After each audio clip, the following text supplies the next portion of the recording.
Hello दोस्तों, welcome.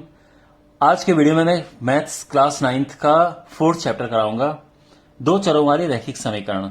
और इस वीडियो में मैं आपको पूरे चैप्टर का इंट्रोडक्शन दूंगा। पूरा चैप्टर में इस वीडियो में आपको समझा दूंगा। उसके बाद फिर एक्सरसाइज के वीडियो अलग से आएंगे, लेकिन इस वीडियो में मैं आपको पूरा चैप्टर समझा दूंगा अच्छे से। तो शुरू करते हैं। सबसे पहले देखो, मैं आपको बेसिक चीजें भी साथ में समझाऊंगा। ओके, तो सबसे पहले यहां पे आप ये देखो क्या लिखा है, समीकरण। एक समीकरण किसे बोलते हैं? देखो माय डियर, आपने एक शब्द सुना होगा व्यंजक, और एक होता है समीकरण।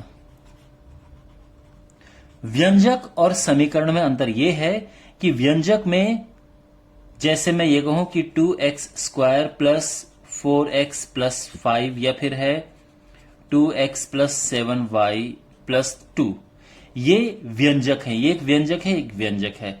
लेकिन अगर मैं समीकरण कहूंगा तो मुझे इक्वल करके कुछ लिखना होगा, यानी 4x plus 3y is equal to 0। ये एक समीकरण है क्योंकि इक्वल में कुछ लिखा हुआ है। अगर मैं x plus 2 is equal to 4x plus 5 लिखूंगा तो ये भी एक समीकरण है, लेकिन ये व्यंजक है। तो अब आपको व्यंजक और समीकरण में अंतर पता चल गया है।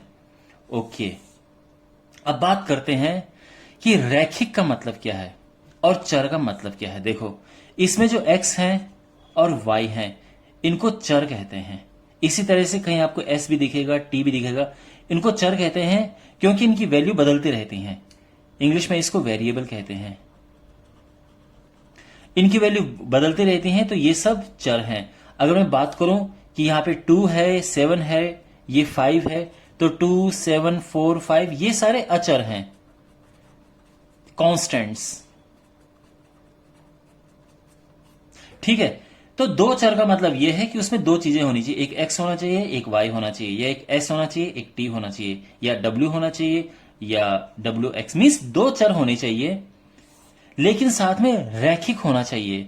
अब रैखिक का मतलब क्या है? देखो, रैखिक का मतलब होता है एक घात, यानी जिसकी डिग्री 1 है, जिसकी घात 1 है। अब यहां पे मैं आपको बताता हूं एक घात वाला कौन सा है। यहां पे देखो, इसकी घात 1 है। देखो, लिखा हुआ जहां पे नहीं होता घात 1 मानते हैं। ओके, इसकी भी घात 1 है, इन दोनों की घातें 1 हैं, तो ये रैखिक समीकरण है। इसको मैं नाम दूंगा रैखिक समीकरण।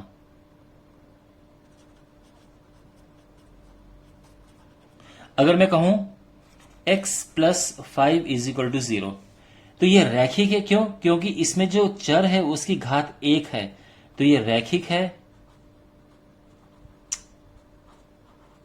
ये रैखिक, ठीक है ना? रैखिक यानी इंग्लिश में इसको लीनियर कहते हैं। तो ये रैखिक समीकरण है। क्यों? क्योंकि इसमें चर की घात 1 है। लेकिन यहां पे बात यह है कि ये एक वेरिएबल है, एक चर है, ये एक चर। ठीक है, लेकिन अगर मैं यहां पे ऐसे लिखूं कि x plus 2y plus 3 is equal to 0, अब यहां पे कितने चर हो गए? ये दो चर हो गए हैं यहां पे। तो ये रैखिक है। रैखिक क्यों है? क्योंकि जहां पे चर है उसकी घात 1 है, एक घात है, एक घात है, ये रैखिक है। समीकरण क्यों है? क्यों? क्योंकि यहां पे इक्वल करके कुछ लिखा है, तो ये हो गया रैखिक समीकरण। और इसकी घात क्या है? सॉरी, ये तो हो गया। अब कितने इसमें चर हैं? दो चर हैं इसमें, तो हम कहेंगे कि ये दो चरों वाला रैखिक समीकरण है। और आप इस वीडियो में ये पढ़ने वाले हो, ठीक है ना? तो यहां पे अब एक और चीज मैं आपको बताता हूं। इसकी एक जनरल इक्वेशन होती है, एक जो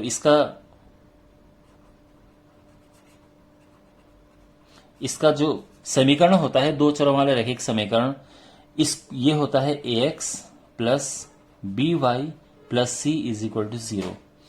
ये इसका एक सामान्य समीकरण होता है, ठीक है ना? तो इसमें देखो दो चर हैं, एक x और एक y है। देखो, एबीसी को हम कांस्टेंट मानते हैं। एबीसी जो हम लिखते हैं इसको भी हम कांस्टेंट लेके चलते हैं, ठीक है? इसको भी अचर मान के चलते हैं। तो इसमें जो है x और y, इसमें दो चर हैं, इनकी घात 1 है, तो ये रैखिक हो गया है। और ये हमारा एक जनरल इक्वेशन है, ये ध्यान रखना, ठीक है? अच्छा, अब यहां पे एक इंपॉर्टेंट बात मैं आपको बताना चाहता हूं, प्लीज उस पर अच्छे से ध्यान दीजिए। देखो माय डियर, हमारे पास चर होते हैं और समीकरण होते हैं, ठीक है। अगर चर की संख्या और समीकरण की संख्या बराबर होती है तो उनके जो हल होते हैं एकदम एक ही हल होता है, ठीक है ना। अद्वितीय हल हम जिसे कहते हैं, तो इनका एक हल होता है, ठीक है, जिसको हम यूनिक सॉल्यूशन कहते हैं। ध्यान रखना मैंने क्या बोला, जितने चर हैं उतने अगर समीकरण हैं। अब इस चीज को मैं समझाता हूं आपको, कहने का मतलब क्या है। अगर यहां पे मेरे पास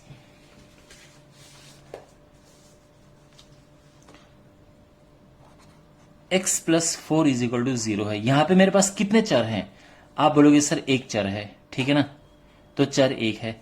समीकरण कितने हैं? समीकरण भी एक ही तो है, तो इसका हल आराम से हो सकता है और इसका एक यूनिक सॉल्यूशन आएगा। आप 4 इस तरफ लेके जाओगे तो x माइनस 4 आ जाएगा। ये इसका एक यूनिक सॉल्यूशन आ गया है, ठीक है। एक मात्र इसका हल है, ये इसका कोई दूसरा हल नहीं हो सकता है। लेकिन अगर मैं चरों की संख्या को बढ़ा दूं समीकरण की संख्या से, तो क्या होता है? चरों की संख्या को बढ़ाने से इसके अनंत हल होते हैं।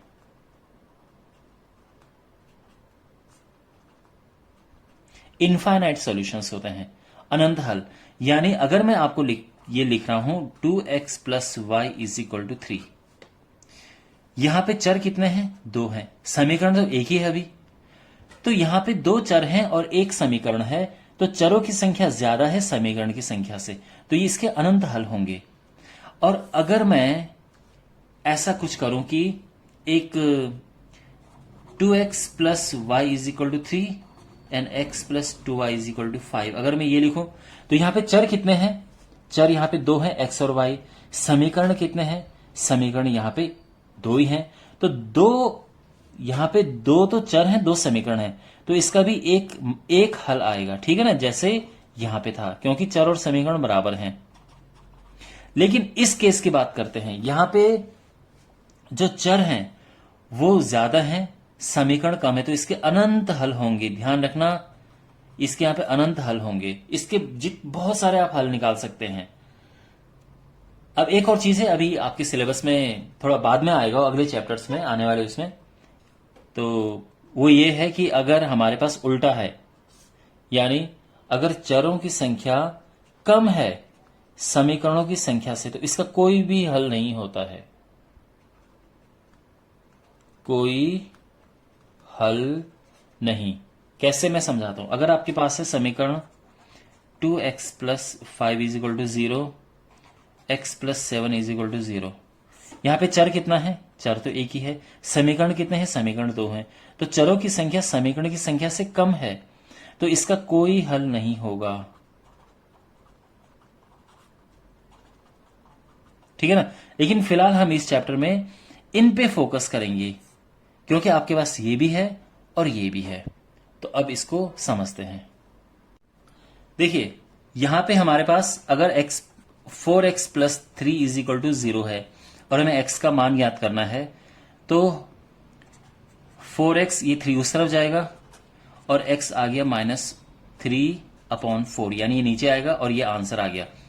तो जो -3/4 है, इसको हम इसका हल कहते हैं। क्या कहते हैं? हल कहते हैं, या इसको हम मूल भी कहते हैं। तो इसके 2 नाम है, इसका हल भी और मूल भी कह सकते हैं, ठीक है ना। तो यहां पे देखो, हमारे पास एक समीकरण थी और एक ही हमारे पास चर था, तो आराम से आ गया। लेकिन अगर हमारे पास है 2x प्लस वाई बराबर 4 और इसे हल करना है, तो यहां पे आप देख सकते हैं, यहां पे चरों की संख्या ज्यादा है समीकरण से, तो इसके अनंत हल होंगे। अब अनंत हल, तो आपसे एग्जाम में अनंत हल निकालने की तो पूछेगा नहीं, ठीक है ना, तो वो बोलेगा 4 निकालो या 2 निकालो। तो मैं आपको बताता हूं कैसे करते हैं इसे, आप ठीक से समझो। हम एक एक करके वैल्यू रखेंगे। अगर x हम रख दें 0, तो y क्या होगा? तो देखो 2 into 0 plus y is equal to 4, ये 0 हुआ और y हमारा 4 आ गया। तो इसका जो एक हल है वो है x बराबर 0, y बराबर 4। लेकिन अभी बात रुकी नहीं है, अभी इसके और भी निकल सकते हैं। x अगर हमने 1 रख दिया तो क्या होगा, तो अब इसमें x की जगह पे 1 रखना है, ध्यान रखो।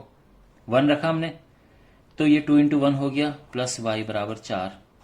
2 प्लस y बराबर 4, ये 2 उस तरफ आएगा तो y हो जाएगा 4 माइनस 2 यानी 2। तो जब हमने x 1 रखा तो y आ गया 2। इसी तरह से अगर हम x रखें, कुछ भी और रख सकते हैं, कोई जरूर नहीं कि प्लस, हम माइनस में रख सकते हैं, चलो माइनस रखते हैं इस बार। x अगर हमने -1 रखा तो क्या होगा, देखो 2 इंटू एक्स की जगह पे -1 रखना है और ये y है, ठीक है ना। तो ये -2 आ गया, -2 उस तरफ जाएगा तो प्लस हो जाएगा और ये 6 आ गया। तो यानी जब x हमारा -1 है तो y आंसर हमारा 6 आ रहा है। और ऐसे ही आप इसके अनगिनत निकाल सकते हैं, ठीक है। अब आपके मन में प्रश्न होगा कि सर हम x की वैल्यू क्यों रखें, y की क्यों नहीं रख सकते। बिल्कुल रख सकते हैं, y की रखो। अगर हमने y 0 रखा तो x क्या होगा, तो देखो 2x plus 0 is equal to 4, तो 2x इज इक्वल टू 4 आ गया, ये 2 नीचे जाएगा, x is equal to 4/2 cut के 2 आ गया। तो ये हो गया x बराबर 2 है और y बराबर 0 है। अगर हम y यहां पे 1 रखते हैं तो क्या होता है, देखो y 1 रखने से क्या होगा, 2x प्लस 1 बराबर 4 हो जाएगा, ये 1 उस तरफ चला जाएगा तो माइनस होके 3 आ जाएगा। यहां तक समझ आ गया। अब हम x निकालेंगे तो ये 2 अपॉन में चला जाएगा तो 3/2 हो जाएगा। तो क्या आंसर निकला यहाँ पे, x बराबर 3/2 है और y बराबर 1 है, ठीक है ना। तो और इस तरह से आप जितने मर्जी उतने इसके आंसर सॉल्यूशन निकाल सकते हो, ठीक है ना। अब मैं आपको बताता हूं कि इनको ग्राफ में कैसे ड्रॉ करें।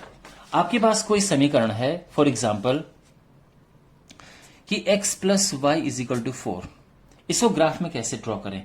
तो पहली बात मैं आपको एक चीज बता देना चाहता हूं माय डियर फ्रेंड्स, कि जब हमारे पास होता है ए एक्स प्लस बी वाई बराबर सी, यानी कहने का मतलब ये है कि जो चैप्टर हम पढ़ रहे हैं दो चर रैखिक समीकरण, तो आपको हमेशा कैसे मिलेगा, लाइन आपको स्ट्रेट लाइन मिलेगी। स्ट्रेट लाइन मतलब सीधी रेखा मिलेगी, हमेशा सीधी रेखा मिलेगी। अगर आपके पास x की घात 1 है और y की घात भी 1 है, मैं रिपीट करता हूं, अगर x और y दोनों की घात 1 है तो हमेशा आपको सीधी रेखा मिलेगी। वो ऐसे भी हो सकती है, ऐसे हो सकती है, ऐसे हो सकती है, ऐसे हो सकती है, ऐसे कैसे भी हो सकती है, लेकिन वो एकदम सीधी रेखा होगी, स्ट्रेट लाइन होगी, ठीक है। अब ड्रॉ कैसे करें, मैं आपको बेहतरीन टेक्निक बताता हूं।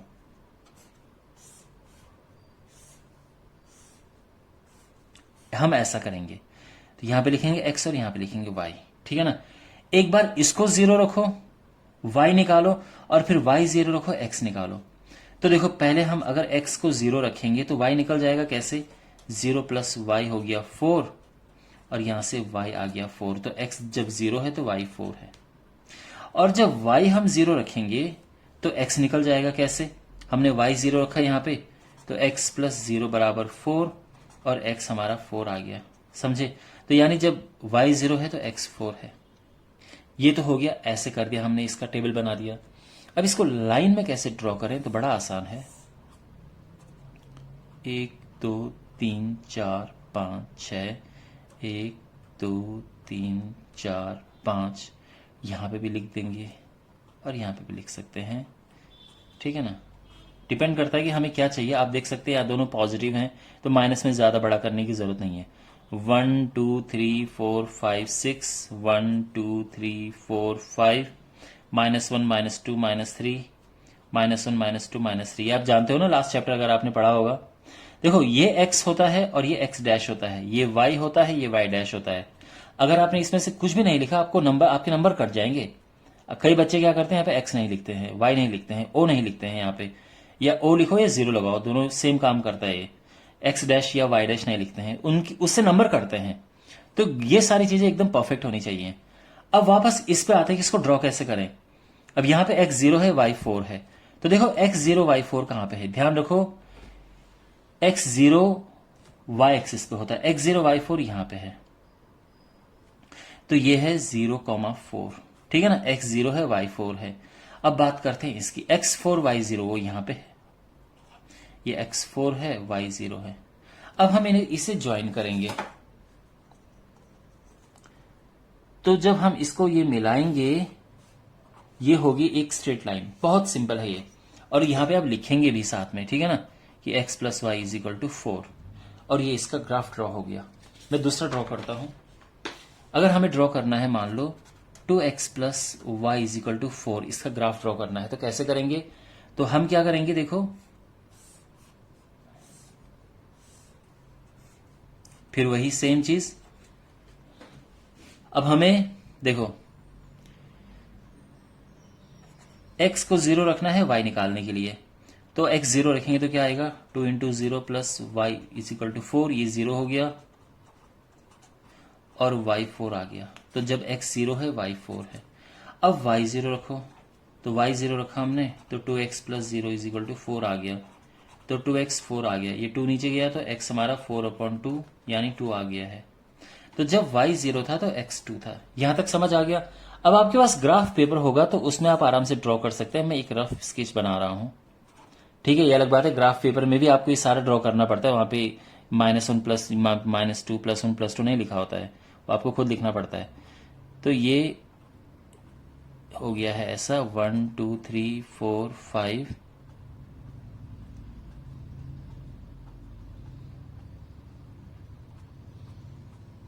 ओके 1 2 3 4 5 -1 -2 -3 -4 -1 -2 -3 -4, ठीक है ना। आप देख सकते हैं माइनस में यहाँ नंबर नहीं है, तो यहाँ पे इतना बड़ा भी लिखने की जरूरत नहीं है, ठीक है। सारा काम प्लस वाले से हो जाएगा। जब x 0 है तो y 4 है। देखो x 0 y 4 इस लाइन में होता है, y 4 ये है ना, तो ये हो गया, ठीक है ना, x 0 y 4। x 2 y 0 वो इसमें है, आप समझ गए। तो ये है 0 4 और ये है 2,0। अब हम इसे मिलाएंगे,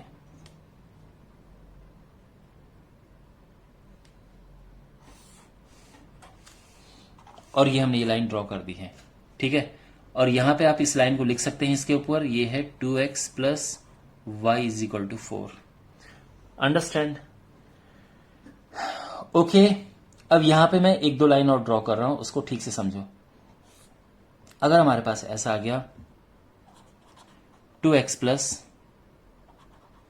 4y इज इक्वल टू 1, तो फिर क्या करेंगे भाई? तो यहां पे देखो अगेन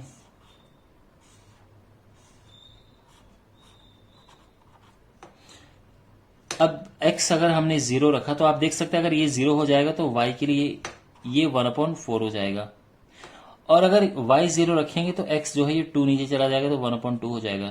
तो हमारे पास है 0 1/4 एंड जब y 0 है तो ये 1/2 है। ये सीन है हमारे पास। अब इसको यहां कैसे ड्रॉ करें, तो मैं कलर चेंज करता हूं, इसी ग्राफ में ड्रॉ कर देता हूं। देखो जब x 0 है y 1/4 है, तो 1/4 यानी 1/4, यानी ये अगर आप डिवाइड करें तो ये आएगा 0.25 और ये आएगा 0.5। देखो तो ये 1/4 हिस्सा यानी ये यहां पे होगा, आप समझ गए। तो ये जो पॉइंट है ये निकला 0,1/4। और अब बात करते हैं 1/2,0 यानी x 1/2 है तो वो यहां पे हो गया, ठीक है ना। तो देखो ये पूरा 1 है और ये हाफ, तो हाफ यहां पे होगा 1/2,0। तो अगर आप इसको ज्वाइन कर देंगे, देखो है बहुत छोटा छोटा लिखा हुआ है बट कोई बात नहीं, ये ज्वाइन करेंगे आप तो आपको मिल जाएगा। तो यहां पे आप लिख सकते हैं 2x plus 4y is equal to 1। तो मैं आपको इससे ये समझा रहा था कि हर बार कोई जरूरी नहीं कि आपके पास परफेक्ट नंबर आए। अगर कभी हाफ आ गया तो आप देख लेना इसका हाफ करना है, या अगर कहीं पे 2.5 आ गया तो देख लेना 2 यहां पे है, 0.5 थोड़ा सा और आगे कर दो। तो ये चीज आपको ध्यान रखनी है। अब इसमें एक और इंपॉर्टेंट बात मैं आपको बताने जा रहा हूं, ध्यान से समझो माय डियर। यहां तो आपने देखा है एक्स और वाई दोनों है, लेकिन क्या हो अगर आपके पास, चलो अगले पेज पे करता हूं मैं, अगर आपके पास एक्स और वाई दोनों ना हो, केवल या तो एक्स हो या वाई हो, तो कैसे करेंगे? वेल अगर हमारे पास है x इज इक्वल टू 5, इसे ड्रॉ करना है हमने नंबर लाइन पे, तो देखो कुछ भी करने की जरूरत नहीं है, ये सीधा ड्रॉ हो जाएगा। आप ये मत समझना कि इसके लिए फिर हमें जैसा हमने टेबल ये बनाई थी वैसे बनानी पड़ेगी, ऐसा कुछ भी नहीं बनाना पड़ेगा। तो हमारे पास ये ये है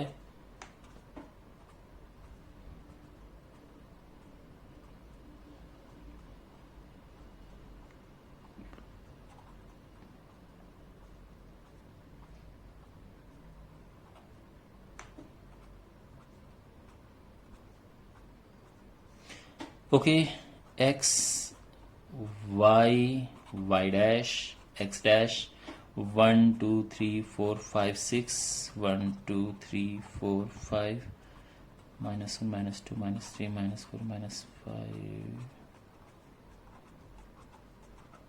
ओके, अब x इज इक्वल टू 5 हमें ड्रॉ करना है, तो कैसे ड्रॉ करेंगे? देखो यहां पे ध्यान रखो x 5 है, तो जब x 5 होगा तो x कहां पे 5 है? x यहां पे 5 है ना, तो ये लाइन y के पैरेलल जाएगी।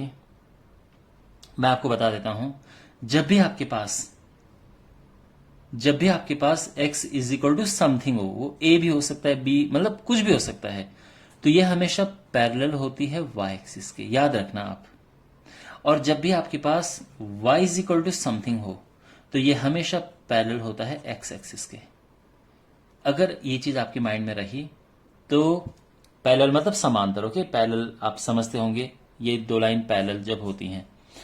x इज इक्वल टू 5 है तो ये y के पैरेलल होगा। अब ये y ये है तो इसके पैरेलल ये ऐसे ही आएगा और 5 पे आएगा, तो देखो ये हो गया ये हमारा आंसर, ठीक है ना। और ये है x इज इक्वल टू 5 और ये है, ठीक है ना, x इज इक्वल टू 5, ये हो गया हमारा आंसर। अगर हमें करना है x is equal to -2 draw, तो ये -2 किधर है? -2 यहां पे है x, तो ये भी वैसे होगा।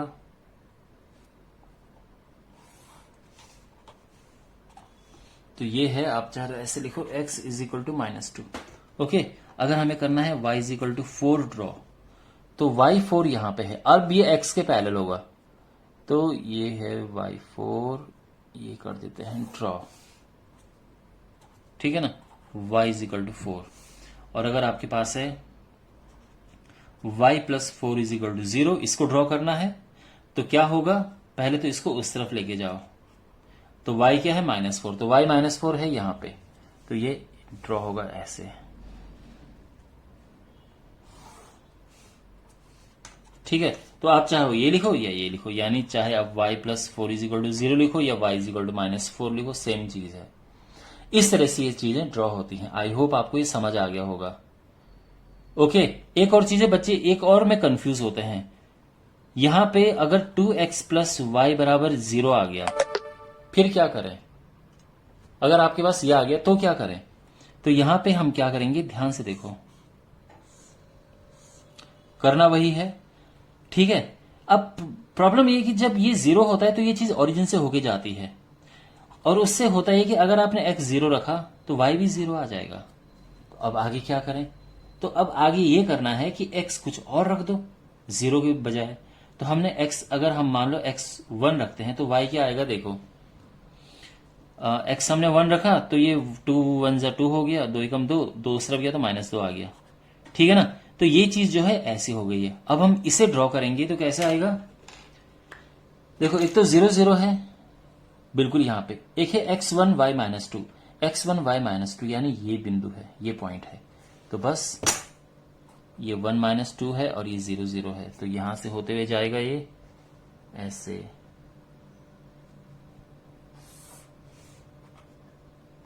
ठीक है ना। तो ये लाइन की क्वेश्चन हो जाएगी 2x plus y is equal to 0। Alright, और मैंने ऑलमोस्ट सारी चीजें इसमें कवर कर दी हैं। एक लास्ट जो छोटी चीज इसमें है वो मैं बता देता हूं, वो ये है कि आपके पास क्वेश्चन आते हैं कि ax plus B Y plus C के रूप में लिखो, और आपके पास कैसे आएगा? जैसे 4x is equal to y plus 3, इसको लिखना है। तो हम क्या करेंगे भाई, सबको एक तरफ लेके आओ, 4x minus y minus 3 is equal to 0। Simple है, कुछ मुश्किल नहीं है। हाँ, कभी कभार क्या हो जाता है कि आपको दे सकते हैं कि 2x इज इक्वल टू 7, इसको लिखो। तो कैसे लिखोगे? देखो 2x तो है, अब यहां y है ही नहीं, तो जब y है ही नहीं तो उसको हम क्या लिखेंगे? 0 इंटू y और 7 को भी इस तरफ लेके आ जाओ तो ये आंसर आ गया। कभी कभार आपके पास होगा केवल a इज इक्वल टू 0, इसको लिखना है, ठीक है।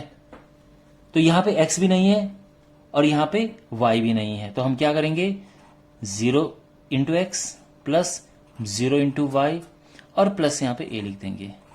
आ गया फॉर्म में। अगर हमारे पास है 3y plus 7 is equal to 0, इसको कैसे लिखेंगे? तो यहां x नहीं है, तो जो नहीं है उसको 0 के साथ कर दो, बाकी y तो पहले से ही है, 7 पहले से ही है, यह आ गया। तो इस तरह से हम इस रूप में लिखते हैं। ओके। और माय डियर, ये पूरा जो था इस चैप्टर का निचोड़ था, इस चैप्टर का सार था। अगर आपने वीडियो अभी तक देखा है, बहुत अच्छे से देखा है, तो आई एम श्योर आपको इस चैप्टर के क्वेश्चंस करने में कोई प्रॉब्लम नहीं होगी। ये चैप्टर डन समझो आप। और अगर आपको ये मेरा एफर्ट आपको अगर एप्रिशिएबल लगता है, आपको लगता है कि मैंने अच्छा काम किया है, आपको अच्छे से समझाया है, तो आप इस वीडियो को जरूर शेयर करें अपने क्लासमेट्स के साथ में, अपने दोस्तों के साथ में, और मेरे चैनल पे सब्सक्राइबर बढ़ाने में मेरी मदद करें। Thank you so much.